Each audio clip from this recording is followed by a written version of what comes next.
Hi, my name is Dylan, and today I will be replacing the pickguard on my Telecaster. I bought this guitar for a good price as a used item a little while back. It's made up of a bunch of parts from different manufacturers, so in the industry we call this a partscaster. This one was put together with a bunch of pieces that I really liked and put together pretty tastefully, except for the obnoxious yellow pickguard. So, being a somewhat handy person, I decided the only right thing to do would be to go and replace this with something I maybe crafted up myself. So I'm going to take you along that little journey today and show you what I came up with. Let's take a look.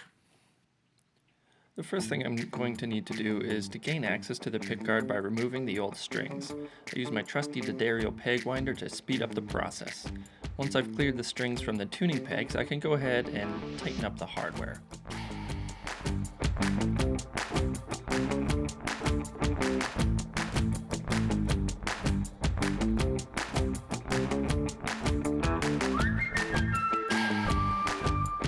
Now that I've removed the strings and control knobs, I can begin removing the screws that attach the pickguard to the body of the guitar. I remove the neck pickup for ease of access underneath the pickguard.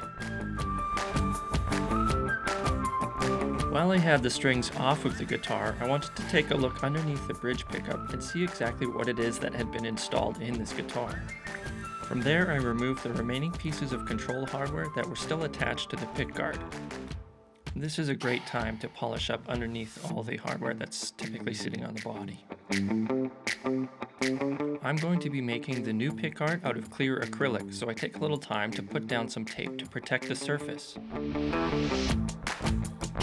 Then, in preparation for cutting the material, I trace a line around my old pickguard on top of the material I'm using to make the new pickguard. My next step is to rough cut the pickguard shape on the bandsaw.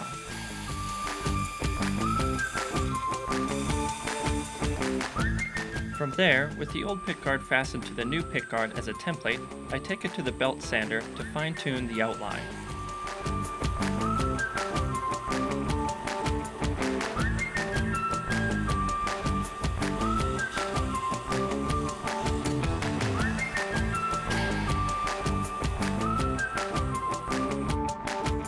From there, I use a variety of hand files to shape the tighter corners.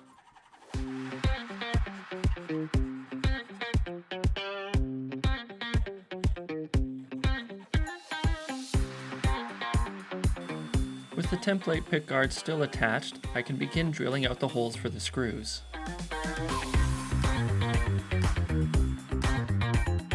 Because the holes for the controls are a bit larger, I start with a small drill bit and work my way up to the correct size.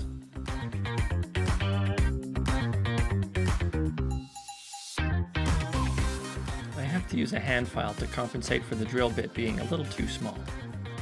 In order to countersink the screw holes for the outer screws, I used a large drill bit to shape a bevel by hand.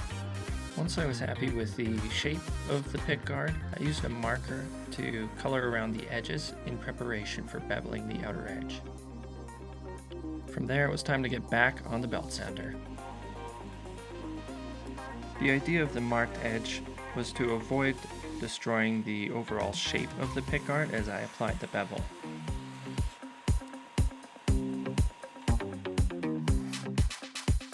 Once I completed the rough bevel on the belt sander, I went back to the hand files to clean everything up. Once it was all filed and sanded and cleaned up, it was time for the exciting part, the test fit. I cleaned up the body and test fit all the controls on the new pickguard.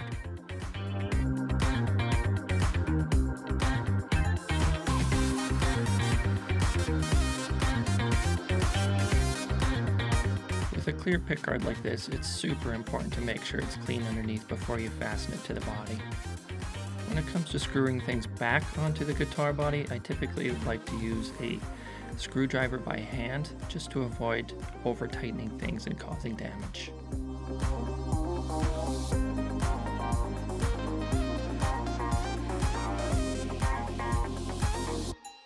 I'd say things are looking pretty good so far. Before I put the control knobs back on the potentiometers, I cut off a little piece of zip tie to put in between the slotted shaft to avoid it squishing when I tighten them down. And the same process when I'm putting the neck back in the neck pocket. Hand tighten everything to avoid cross-threading or any damage. For my next set of strings, I'm going to use the Ernie Ball Rock and Roll Slinkies.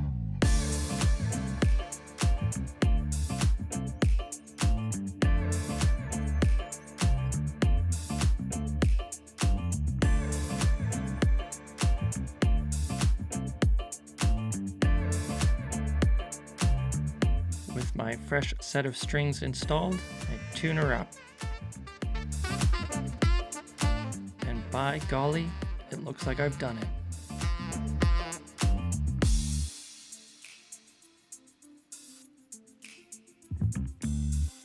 Now that that's all put together, I suppose you probably want to see what the thing looks like a little bit more up close, so let me grab that.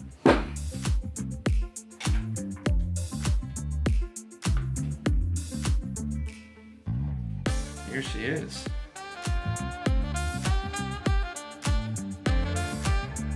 I kind of freaking love it because it's simple, but it really shows off the top of this guitar, which just so happens to be figured. Love that.